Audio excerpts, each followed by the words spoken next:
Oil prices are on the rise for a second day today. To check what else is happening in the energy sector, we turn to Fadel Gheit, oil and gas analyst at Oppenheimer.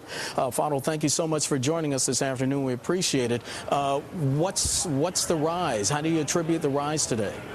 Well, any economic news, yesterday we learned that the recession is over and we're likely to start moving up, and therefore oil speculators back to the market.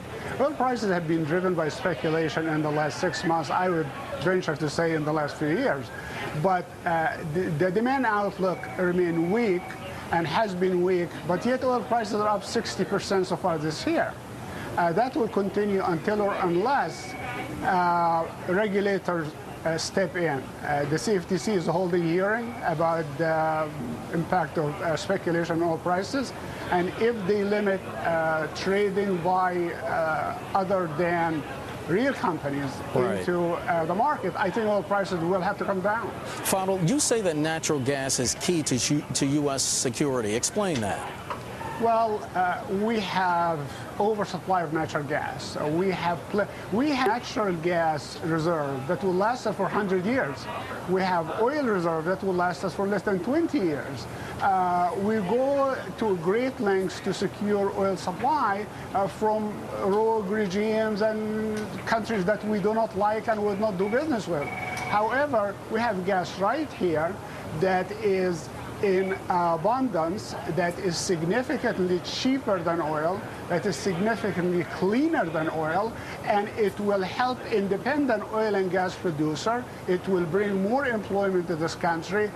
I can't see anything wrong with natural gas. It's all positive, and I cannot see any positive in oil. Right. I mean, oil is the problem with all our foreign policy and all the mess that we're in. It's because of oil. Fadel, do the market fundamentals right now justify $60 a barrel oil? Not in my book. I would say oil prices should not be $1 more than 50. Look at the supply and demand. If you look at the correlation between oil and gas prices, if you look at oil prices moved up 60% and gas prices went down 40%, something wrong with this picture. What about you're a proponent of stricter regulations that limit speculation? Why is that important? It is very important because there are a lot of oil companies, a lot of natural gas companies that spend billions of dollars on higher oil prices, which is misallocation of capital. These companies created their own inflation. The inflationary pressure in the oil industry, the oil and gas industry in the U.S., natural gas producer cannot break even at $5 oil. They used to make money on $3 oil, only on $3 gas. The gas producer cannot make money today on $5 natural gas price. But they made money only 5 years ago on $3 natural gas price. And the reason being, they spend huge amount of money buying or making this acquisition and expensive leases and all this thing in anticipation for continuation of the rising gas prices.